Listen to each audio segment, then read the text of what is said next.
Bryan May joins us on The Communicative Leader. Bryan is a highly accomplished entrepreneur, business strategist, and spiritual guide, and he has spent years merging the worlds of spirituality and business to drive exceptional results. Bryan has a proven track record of conducting multi-million-dollar transactions and selling hundreds of homes, bringing with him a really unique perspective to the table. Bryan helps individuals and organizations unlock their full potential by integrating spirituality into their professional growth, and today he shares practical wisdom and inspiring stories with us. Let's dive in. Hello, and welcome to The Communicative Leader, hosted by me, Dr. Leah O'Million-Hodges. My friends call me Dr. O. I'm a professor of communication and a leadership communication expert. On The Communicative Leader, we're working to make your work life what you want it to be. Well, Bryan, thank you so much for joining us today on The Communicative Leader. We're really excited to have you and to kind of learn more about your unique perspective. And before we dive into these questions, I was hoping you could share a little bit of your background, kind of what led you to where you are today. Absolutely. So I am from New York, grew up on Long Island, had a pretty middle-class lifestyle, and I quickly became infatuated with real estate, got very heavily, bought my first house at 21. And as I was in college at Hofstra, I started buying rentals, and it kind of just spinned off from there, snowballed into other things, started getting my real estate license, and I ended up, fast forward, opening up my own brokerage. I ended up selling, more than 300 houses and just doing a lot of business consulting, a lot of business. And then later on, I had a tragedy in my life. And so I lost my wife. My wife passed away. And so now I am engaged to someone else. And we're doing like the Brady Bunch thing. She has a daughter. I have a 5-year-old son. And so it's just the spiritual path, the business path, and kind of living life and dealing with big concepts, dealing with big issues that are real, right? So it's a mixture. Yeah, that is so much to navigate in such a short period as well, and I think the older I get, the more I learn that, to just always expect the unexpected. You just can't plan for everything, even though we may try really hard to. Yeah, I mean, I think that, diving into like the spirituality aspect, I think that it's important to prepare, and it's important to have a plan, but it's also important to understand that most likely that plan isn't going to go the way you want. And I think of like Noah's Ark, right? Like, you have to build the ark, you have to trust the process, but there's going to be a lot of waves in the middle. Yeah, I really like that illustration. So to your spirituality, can you kind of walk us through to you how you kind of define and think of spirituality? Oh, absolutely. So I think that it's a personal thing. I think that everyone could look at it their own way. The way I look at it is life is a mirror.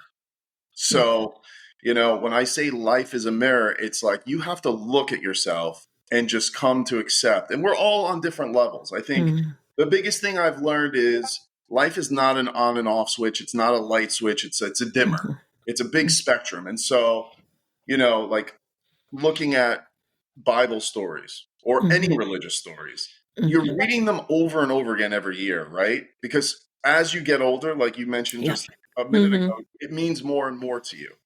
So a lot of it is life is a mirror, really going inward and seeing what's going on, because a lot of what's going on externally is just a response to what's going on internally.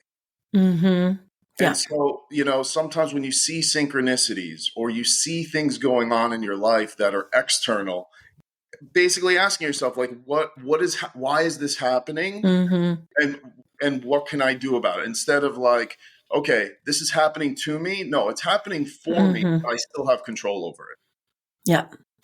And I really like the constant reflection. I think too, I mean, there are a variety of reasons why we should be reflective, and spirituality is certainly one of them. But like you're saying, if you're looking at life as a mirror, it really helps us to recognize our impact on others, on our family, at work, in our community. Sometimes we're going to like that reflection, and other times it's going to be harder to look at, but it's still giving us some information. No, absolutely. And we there's a lot of buzzwords right now, and Hmm. buzzwords are sometimes good and sometimes they're overused. Hmm. But listen, I think that looking at ourselves and saying, like, just for example, victimhood, right? No Hmm. one likes to classify themselves as a victim. No one likes to say, if you ask 100 people, do you consider yourself a victim or have victim mentality? Hmm. Most people are going to say no. So instead of asking questions like that, ask yourself or people, where in Hmm. your life do you feel you're more on the victim end of the Hmm. spectrum? Right? Hmm. Because that's a more Yep. honest approach than just Yep. yes or no. Yep. Yep. I agree. And so, kind of leaning into spirituality, I was wondering if we could think about that intersection of spirituality and leadership. Yeah, So, we've kind of talked about what spirituality means to you. Can you kind of tell us how you see it integrated into leadership? And with leadership, I mean, we can strip the word down to just influence. You can think of it in an organization, in your role, in your family, whatever hits is what I want to hear more about. yeah. I mean, so leadership and spirituality definitely go hand in hand, right? Because a lot of it is you have to have faith, Hmm. right? Your people have to have faith in you. You have to have faith in yourself, and you have to have faith in God. So it's this Hmm. combination of really leading from the front, right? Hmm. There's a saying that my mentor Marshall Wilkinson always says, and that's the fish rots at the head. And Hmm. so, we want to make sure that we're leading from the front, that we're doing what we're asking other people to do. I am a believer that you need to know every aspect of the business, right? Hmm. Delegating is important. You have to delegate. The number one reason I see solopreneurs and entrepreneurs fail is they don't Hmm. want to delegate. I've Hmm. spoken to many, many attorneys that are working 23 hours a day. They don't want to give anything to anyone else because they're like, no one can do it like me, and now they have 10 clients and they're never going to make more than $200,000 a year. Yeah. Yep. Yep. So it's very important to delegate, but you need to know Hmm. a little bit about what everyone's doing. Yeah. You know, Yeah. you know Hmm. what I'm saying? Like, I'll just give you an example, right? Hmm. Like everyone's using CapCut, everyone's using Instagram, everyone's Hmm. using these video editing. But if you don't Hmm. even know what's possible, if you don't even know what the choices are, you don't have to be an Hmm. expert video editor, but you need to know something so that when you hire someone, you're like, hey, this is what I want it to look like. Yes. Yep. Exactly. Yeah. So really, being informed, being flexible, being a team player. Absolutely. Absolutely. And then it's really, a quote that I love is, I may be Hmm. wrong, but I'm never in doubt. And it's kind of Hmm. like, when you're on the football field, right? Hmm. You're going to make a play and you have to go with that play. Yeah. Now, if something happens, you can call an Hmm. audible, but you have Hmm. to go full steam ahead. And I think Yep. that people definitely have problems with that, right? People definitely have Hmm. challenges with, sticking to it and going all the way. Hmm. And now, Brian, how do we, if we're doing this full steam ahead, but then bringing in reflection? I mean, you brought up the audible. Yeah, Kind of tell me what you think that would look like in a business sense. Like if we have this plan and we're committed to it, but we're starting to recognize maybe there are some unexpected bumps. Um, what would you do there with your experience? definitely. I mean, here, this is a great example, right? Hmm. Everyone's into marketing right now. I Hmm. mean, marketing is more important than sales. Marketing is probably the most important thing a business person has at this point. Yeah. And so you put out an ad and it's Hmm. flopping. Hmm. And so we have to pivot. We have to Yep. pivot. We can't just say, Hmm. like, oh, no, no, no, this is a great ad and we're going to go for it. Like, the people are going to Yep. decide, the market is going to Yep. decide. And so it's about preparing also. Like, hey, Hmm. you got to split test, right? Yep. Now, if you split test three things and they all Hmm. flub, well, that's okay. But we got to Yep. like really accept, and then we got to call the audible, right? Yep. And maybe we have to call in a professional or a different professional Hmm. And, like with marketing, people always want to think they know what's going to hit. Most people don't know what's going to go viral. Yeah. Most people don't have a clue. Look what's going on with Jaguar right now. Most Yeah. people don't have a clue sometimes the picture is so close to your face that it sounds so good to you and your team because you're in Yes. your little Yep. room or you're on your little Zoom call. You're Yep. like, hold on, when I put this out to the 300 plus million people in America and who knows how many billions of world, Yeah. Yep. everyone, it's like you get so inside. It's like an Mm-hmm. inside joke that no one Yep. gets. And No one then else gets. Yep. when you say the inside joke and no one Mm-hmm. laughs, that's what it is. Yep. Yeah, that's a really, really good illustration there. You're right. You get completely immersed and it says what you want it to say or it lands the way that you're hoping. And it's not always the case. And I think that, with bumps in the road, right? I think that we Yeah. all have to accept, younger people in their 20s, Mm-hmm. in my opinion, and what I'm Mm-hmm. reading, I read a lot. I know you read a lot. Mm-hmm. Yep. They don't handle bumps in the road as well, as Mm-hmm. good as other people, right? And Yep. there's a lot of jokes and there's a lot of videos about that. Mm-hmm. And so it's really about not reacting, but responding, right? Which has Mm-hmm. been Yep. said a bunch of times, but you never know how it's going to hit. But, Mm-hmm. it's about not flying off the handle, not losing control over your emotions, but Yep. saying, okay, like the way I look at it is like almost like every FBI movie where they have Mm-hmm. the board up, the whiteboard, and Mm-hmm. Yeah. the pictures with the line, Mm-hmm. the string. It's like doing it that way and being like, okay, we were Mm-hmm. wrong. John Smith isn't the killer. Yep. Now let's look at the whole board and let's figure it out. Mm-hmm. Go to the bar, get drunk, and start crying because John Smith did it. Yeah. Let's Yep. try to really wrap our head around because the fact is that every day there's bumps in the road. Mm-hmm. It's the way life is. You know what I'm saying? So it's like we Yep. have to get more resilient. Yes. Yep.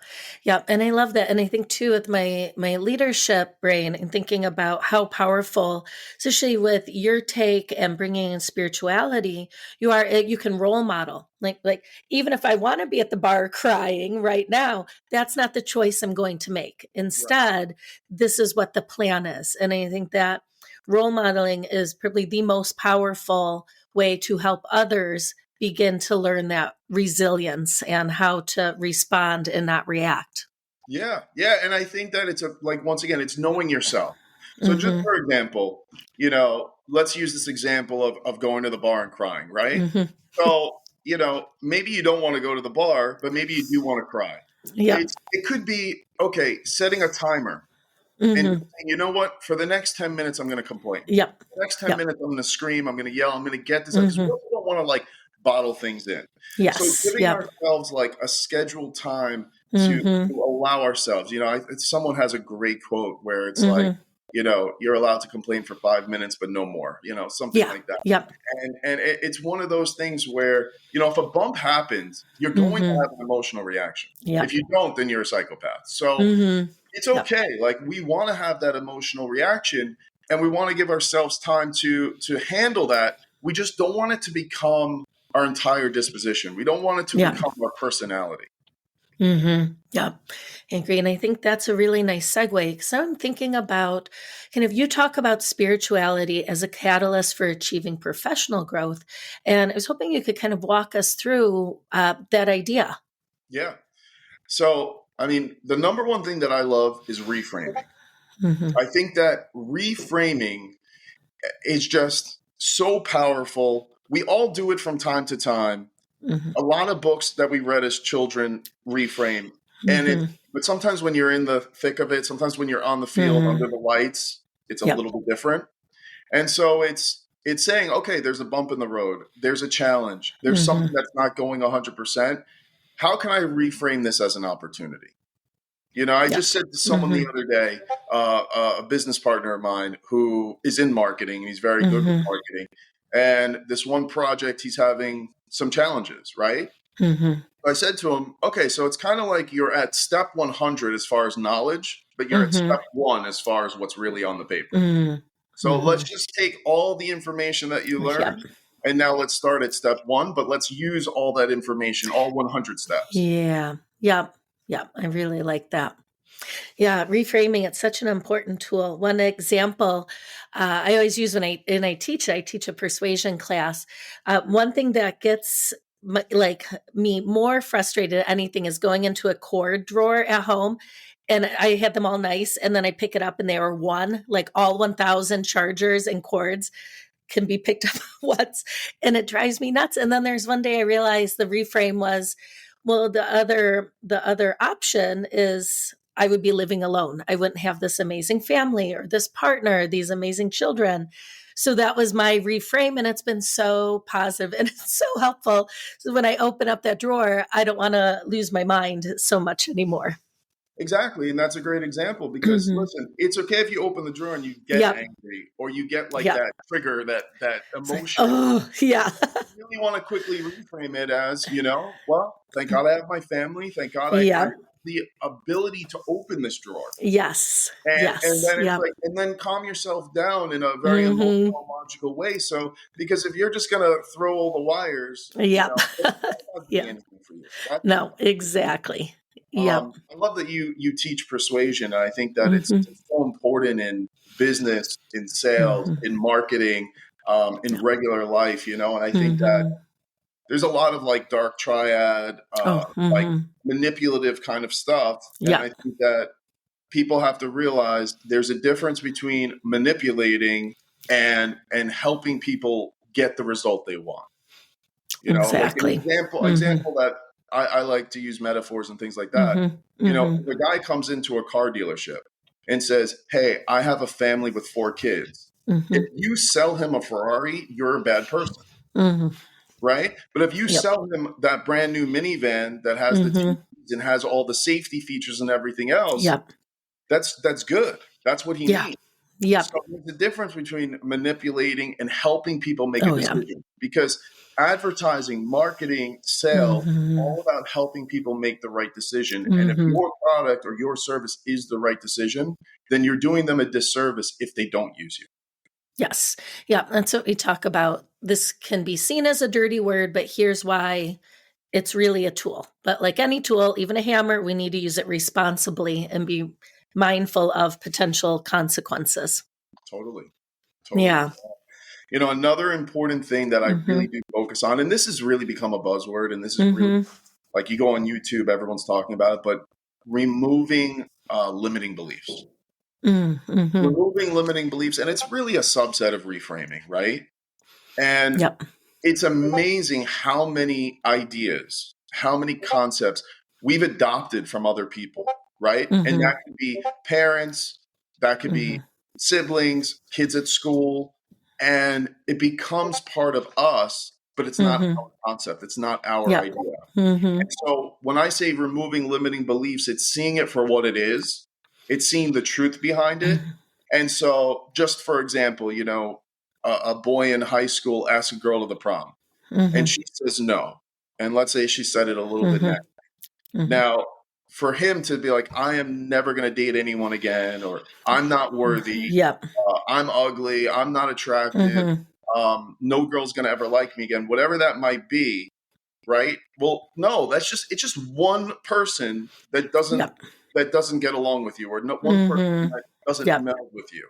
And like to make this whole characterization based on one Hmm. person's idea. But the thing is, our subconscious, we might have this little negativity, or we might have this little bit of doubt, Hmm. and our brain is constantly looking for reasons to buttress that point. So when this Hmm. person says something negative, now all of a sudden, you see, there's a voice, Yes. all these Yeah. voices in our head. So that one voice that's Yep. really not a nice voice is like, you see, Hmm. I told you, and that's the proof. Yep. Yeah. It's funny you bring that. I just saw that Thanksgiving, right? We just had Thanksgiving. I had a friend who was like, "Oh, making pies it's so hard. They're impossible." And another person leaned over and said, "Pies are the easiest thing in the world to make."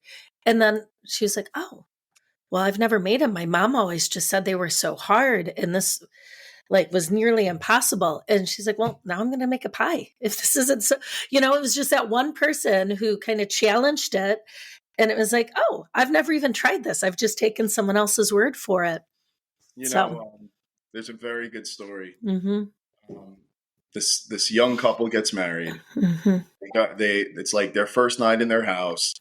The wife says, "I'm going to cook you a steak dinner." And so she goes in the kitchen, she takes the piece of meat and she cuts both of the ends off, puts it in the pan, she cooks it. And the husband said, "Why'd you cut the ends off?" And she's like, "Oh, well, that's what my mother does."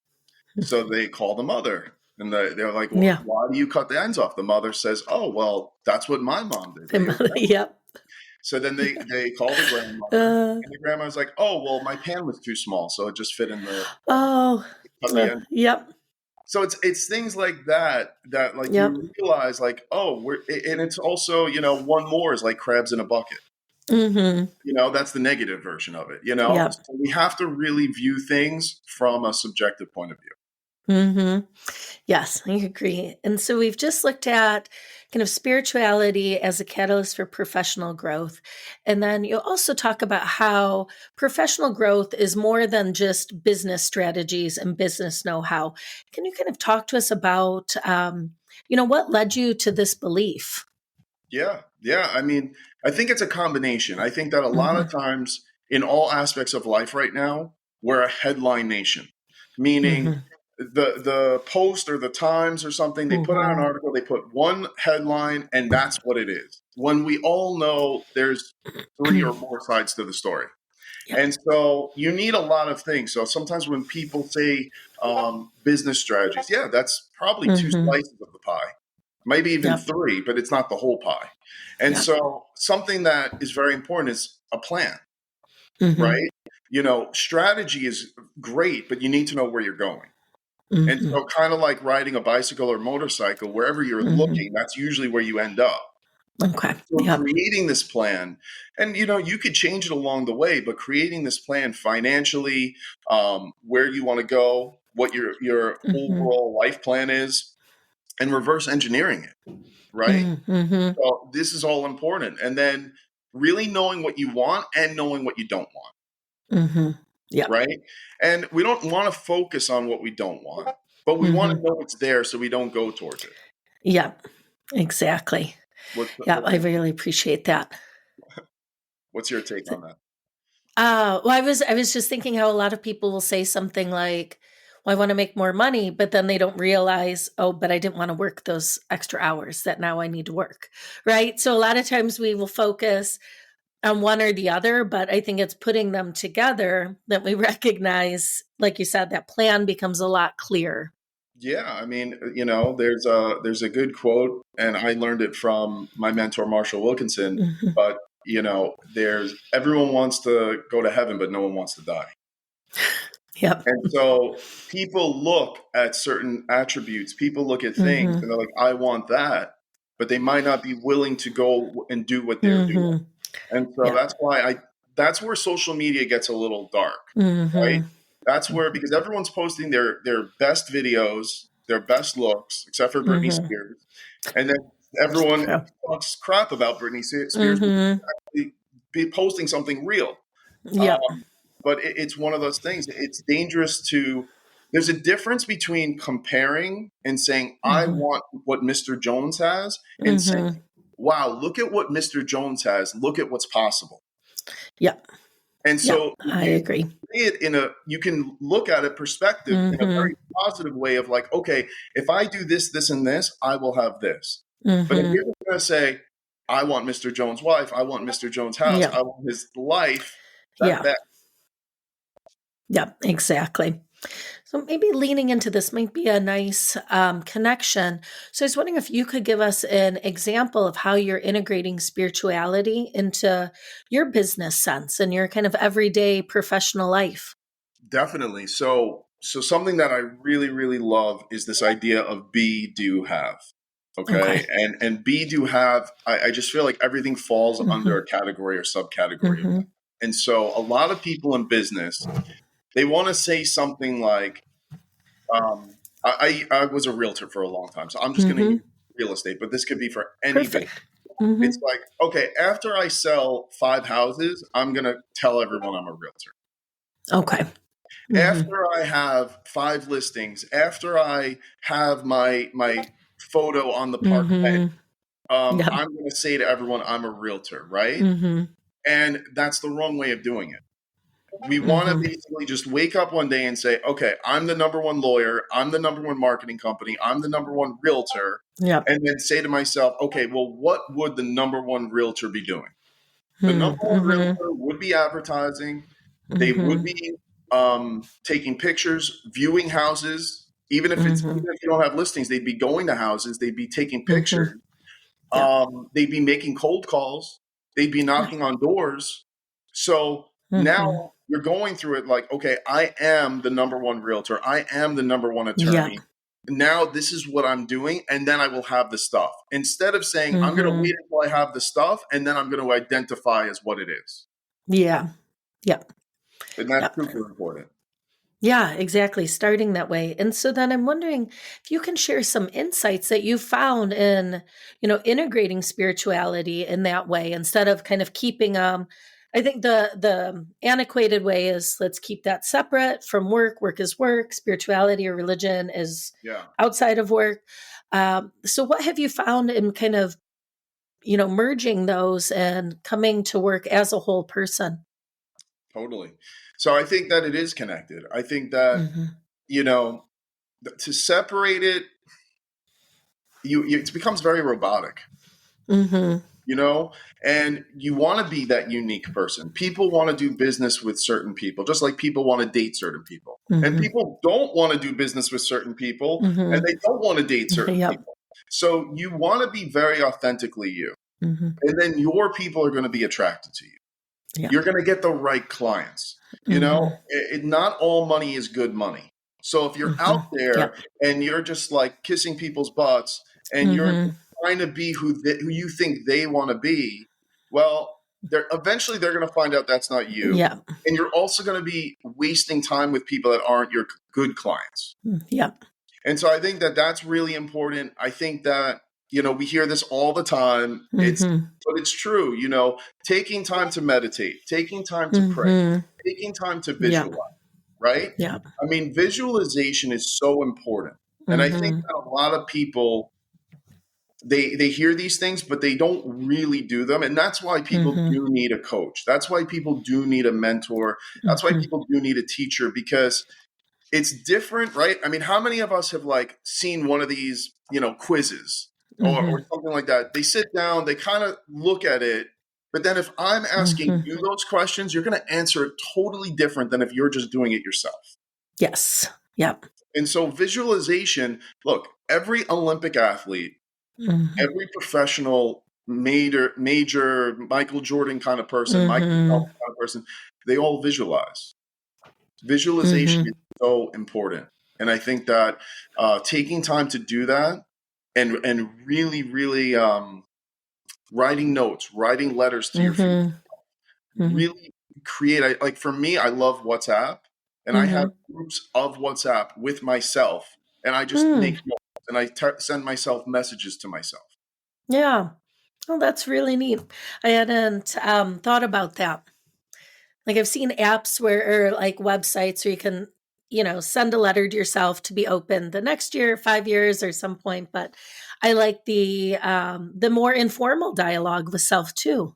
Yeah, I think that, we have so many thoughts every day. We Mm-hmm. take a shower, we go to the gym, we Yep. get these thoughts. But if we're not getting it out, if we're not Yep. putting it on either paper, my Mm-hmm. handwriting is awful. If we are not putting it on paper or Yep. typing it or voice Mm-hmm. noting it to each other, to Yep. ourselves, or to our team, Mm-hmm. then, what is it doing? It's going to waste. And then Yeah. that's what creates you staying up all night. That's what creates waking Yes. up at 3 a.m. Because if Mm-hmm. you would have wrote it down before bed, Yep. then you wouldn't have to worry about waking up. So it's things Mm-hmm. like that that I think are like, that's like real practical things Mm-hmm. you can use. And I love this line: pray as if it already happened. Mm-hmm. Really being grateful and Yep. praying as Mm-hmm. if it already happened. I think that's really something that's special. Yeah. Yeah. I agree. So I have two final questions for you, Brian, and this is the way we end all of our communicative leader episodes. So it's a two-parter. So the first one is thinking about, pragmatic leadership or communication advice, a challenge, a tip for our titled leaders out there. And then the second part is, again, that advice, tip, or challenge to employees of all ranks across all industries. Yeah. So for title leaders, authenticity is important, right? When you look at the leaders of big businesses that are all out there, whether they're lean to the left or to the right, they usually are characters, right? They're usually themselves. So I think Yeah. that that's really important. Leading Yeah. from the front, right? Um, Look, Elon Musk sleeping at SpaceX, right? Um, uh, Jeff Bezos starting it in his garage, things like that. Leading from the front, super important. Have a shared vision, right? Yep. Like, not everyone is going to be the right people for you. Not every vendor is going to be the right person. Not every accountant, every lawyer, every employee. Like, if you see that someone just doesn't have the vision, you got to let them go. You Yep. want to have people, and you want to have loyalty. And so you want to treat the people right when they have the loyalty. You want to be able to compensate them in sometimes it's just giving them a title, and Yep. sometimes it's giving them more money. But people will realize as they're in the business long enough that finding new people sometimes is a lot harder than they think. And something that I really like, and it could be for employees, it could be for title leaders, but treating people like you want the outcome to be. So if you're in sales, treat a buyer like a buyer. If Okay. you're dealing with sellers, treat a seller like a seller. If you're going up to someone and asking them on a date, treat them like they're going to say yes. Yep. Treat people like they're going to say yes. Like cold calling, just for example, right? Cold outreach, which is still huge in business today. If you're going to call and be apologetic, I'm sorry for bothering you, blah, blah, blah, it's not going to work. But if you Yep. call and you just treat them like someone that wants and needs your product and service, people are still going to say no. That's not the point of Yep. it. The point of it is when someone says yes, they're really dialed into you. Yep. We got to really remove the no's, really remove the negative comments, remove the trash talk, the page stick, and just concentrate our people are our people. And if half the country hates you, you could be president. Yeah. Yeah, exactly. Well, and with that, kind of treat them as buyers, treat them as sellers. Your persuasion, like you're saying, that's different. You're going in with a different set of rhetoric. Your tone is going to be different. Your posture, everything is going to be tweaked in the way that aligns with your intended outcome. Yeah, I mean, one of the things that I say to people is, let's say you're a company and you're pitching your idea. Okay. Now, if I tell you, hey, I know for a fact that these guys really like us. I know for a fact they really need this kind of product. Yep. This is going to be a home run, but we really got to put on our best show. They want to feel like we're doing it the right way. Now, think about how you're going to go into that meeting versus me saying, okay, I made a cold call. This guy's name is John Smith. I don't know anything about him. I don't know if he's interested, but you know what? Just go out there and pitch him. Yep. It's going to be like night and day. It's going to be talking to a guy on New York City street versus doing a TED Talk. Yep. And so that's what I mean. We have to treat people like the outcome we want. Yes. Yeah, that's really powerful. And that's something that many people think about. So I think we get so lost in the nerves, the emotions, the what ifs that that prevents that in many cases. Totally. And then for employees, I think really knowing and really having a good idea of where you're going. Okay. If you want to have lunch and you want to go home and be home by 5 or 6 o'clock, and you want to clock out and not have to worry about, besides maybe some emails, you're okay with 80, 100, 150, whatever it might be, that's okay. Just accept that. And then let's just be the best version of that. Right. Yep. But if you want to do more and you want to be at that C-suite or you want to do next level, well, then you have to know where you're going. You have to have that plan in place so you can get to that level. You want to get a mentor. You want to prepare. You want to have a roadmap. And you want to speak to people in the organization, right? You want to make sure you're speaking to the right people and you're becoming friendly with the right people and finding like-minded people. Once again, it's not about, oh, this person is in charge, so I'm going to like the Giants because they like the Giants. Yep. It's like, okay, this is who I am. Mm-hmm. This person is a COO. I Mm-hmm. like him. I like her. They seem cool. Yep. We seem like we bond. Okay, so let's focus on that person. Let's Yes. not like pretend that we're this other kind of. Yeah. That's never going to work. It's Yep. not going to build the long bonds. And in the corporate world, things Mm-hmm. don't happen overnight. People are waiting years Mm-hmm. and years, and all these people to move around to get that promotion. Mm-hmm. Yeah, and I always think about the cognitive lift it is to you pretend you like the Giants with them, and then you've got to keep that going while also, answering all of the other strategic work questions. I mean, it's not there's no return on investment there. There isn't. There isn't, and also you're making your brain work Mhm. 5 to 10 times Yeah, harder than it needs to. exactly. And Yep. then you know what? What happens is you Hmm. go to the Christmas party, you have 2 drinks, and then the real you come Hmm. out. You get angry. You get angry. You go into the draw at work, which is different than going to the draw at home. Yeah. And then Yep. Stella from next door didn't put things back. You flip out, and now everyone sees the real you. Yeah. You're at a place for 8 to 10 hours Hmm. every single day of Yep. your life. Eventually, the real you is gonna come out. Hmm. You can't have bad days, but Yep. you just want to be yourself. And it's just like Hmm. I always use this analogy that I absolutely love, which I love pizza. Pizza is like, Hmm. Same. so you go to the pizza store. Every pizza store has the Hmm. Hawaiian slice, Yep. but almost no one has ever ordered it. No one's Hmm. ever seen anyone order it, but it's Hmm. there, so people are ordering it. Yep. And so we want to be the Hawaiian slice. We Yeah. don't want to be the regular slice that's good. Hmm. We want to know that when someone orders the Hawaiian slice, they really love it. Yes. Yep. I really like that. Oh, that's funny. So my spouse actually likes Hawaiian pizza. He's the only one. And we met some friends and they were like, "You like this too?" And like now it's just, when we see this family, they always show up with this Hawaiian pizza and they're both so happy. But um yeah, I really, really like that idea of it. Yeah. Yeah, you want to just be yourself. You want to Yep. create your own lane. I think that, you know, like when something in business works, Hmm. people copy it. And Yes. and that's there's levels to it, right? We don't want to Hmm. get into black and white on and off thinking, right? Yeah. There's Wendy's, there's Burger King, there's McDonald's, there's Chipotle, Yep. there's this, Yep. right? Like multiple things can work, but Hmm. we want it to be us. Yep. We don't want to just be simply a copy. Hmm. Yep, exactly. Well, Bryan, thank you for joining us today on The Communicative Leader. This has been a really fun and insightful conversation, and I'm excited to share it with our listeners. Thank you so much. I really appreciate the opportunity, and it's just been great to connect. All right, my friends, that wraps up our conversation today. Until next time, communicate with intention and lead with purpose. I'm looking forward to chatting with you again soon on The Communicative Leader.